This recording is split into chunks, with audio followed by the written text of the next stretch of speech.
Welcome back to another episode at Consciously Evolving Enterprises. As always, I'm your host, Mr. Ryan Dillon Brasington.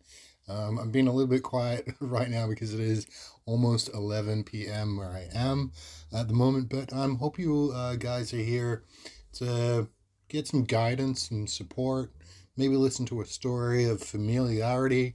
Um, Maybe you want some guidance to overcome that tragedy. Maybe you want some support to get through this difficulty in your life. Maybe you want some advice to help overcome these barriers that you continually face in your life for unknown reasons. You don't know why it keeps on happening. Well, that's why I'm here, guys. I'm here to share my stories and that hopefully you guys get something from those.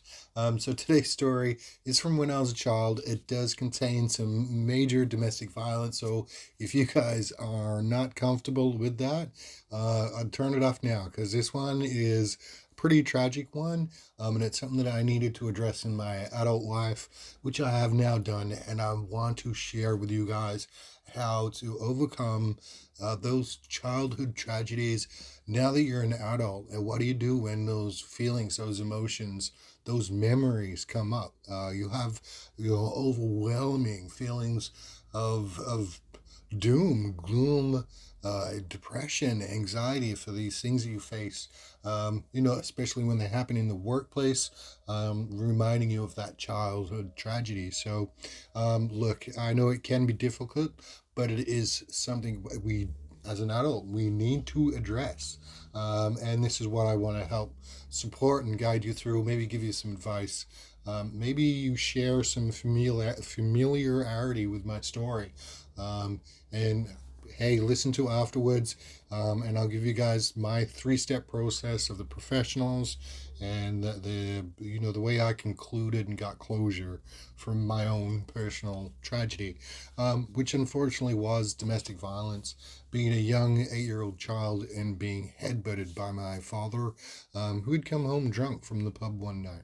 This, it happened just as quick as I'd said it, but the series of domestic violence episodes leading up before and after, continued to perpetuate to the point where I was a teen, ended up leaving home. So on this night, Dad's out drinking at the pub. Mum is wondering where he was. We don't have mobile phones back in this day. So literally, we're waiting around with a cold dinner on the table, waiting for Dad to come home. Finally, stumbles in the door. Mum states she's had enough. She's sick of this behavior.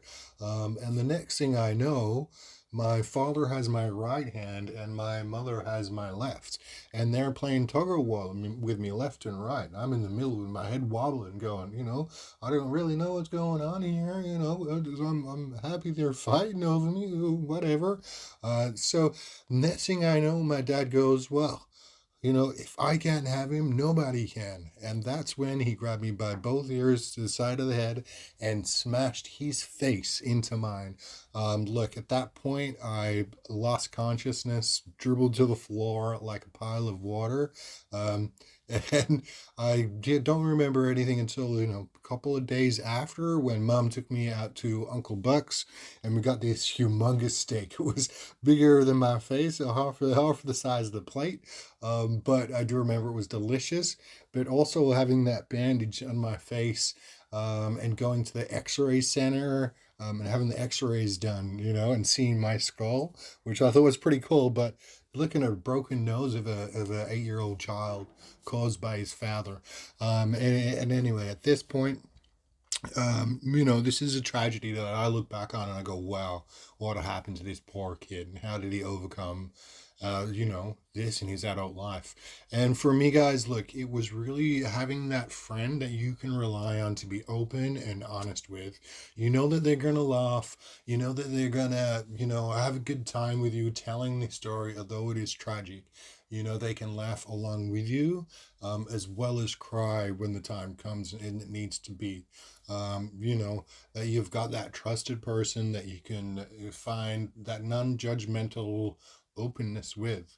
And if you can't find that, I honestly just suggest calling Lifeline 13 11 14 and having that same conversation with them. It's what they're there for, not just for the end of line conversation, but those leading up to such thoughts as well.